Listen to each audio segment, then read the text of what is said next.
I love that the Word of God continually encourages us to look forward, to not dwell so much on the things that have already happened, and to begin to focus our attention and our efforts and our energy on the things that lay before us, particularly even the things that are present, the things that are right now. We all know this to be true. We've covered it a lot here on Morning Moments with Jesus, that there's really nothing you can do about what's already happened except learn from it, be able to help and encourage others from the lessons you've learned from it, but ultimately use it as a stepping stone to move forward in our lives. I love that the Apostle Paul in Philippians, he continually encourages them to do that. And in chapter 3, in verse 13, it's a verse that I've used in my personal life a lot. It says, "Brethren, I count not myself to have apprehended, but this one thing I do, forgetting those things which are behind, and reaching forth unto those things which are before." I want you to notice in this verse this morning that Paul says reaching forward, not backwards. We need to be reaching forward because those are where we need to put our efforts, and those are the things that we can help the Lord mold and shape in our lives. We can enjoy the fruits of what's forward. But so many times, if we're not careful, we'll allow what's already happened to hinder the beautiful things that could happen if we would just reach forward. So this morning, we're all talking about reaching. And you need to know what you're reaching for. If you decide to move forward, but you don't have a plan, then you will eventually fall back to your old habits and your old routines. That's why the Word of God constantly encourages us to develop a plan, to let God direct our path and the things that we can accomplish today and in the future. You need to develop goals, to reach for those goals, short-term goals and long-term goals. Do you have a passion? Do you have something that you always wanted to do, but somehow you let life get in the way?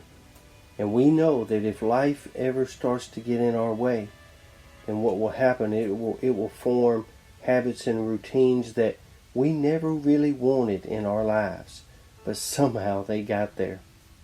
You need to show yourself some grace also when you're developing these plans and you're really trying hard to build a better you, to help the Lord mold and make a better you. Remember what we said before when we talked about focusing, keeping our life in focus, that in order to build a better life, it starts with building a better you. And in building a better you, sometimes you're going to falter. Sometimes you're going to fall. Sometimes you're just really going to have a day that didn't quite turn out the way you wanted it to. But you need to show yourself some grace. Don't beat yourself up if you falter along the way. It's normal. Don't let poisonous things slow you down. Let me tell you what I mean by that this morning. Don't let negative comments like, "You'll never amount to anything," or maybe somebody will tell you, "You'll never change." I'm here to encourage you on something this morning. Verse number 14 tells us that your eyes are on the prize, which is honoring Jesus, not on pleasing people. The people that come with those negative attitudes and those negative comments, they don't dictate your future. Christ dictates your future.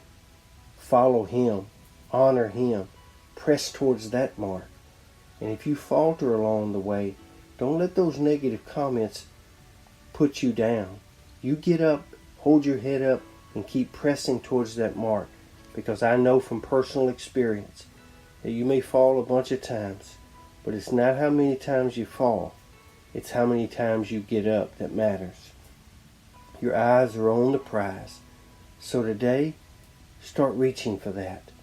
Start reaching for that one thing that you know you've always wanted to do, or you always wanted to accomplish those things. Reach for those.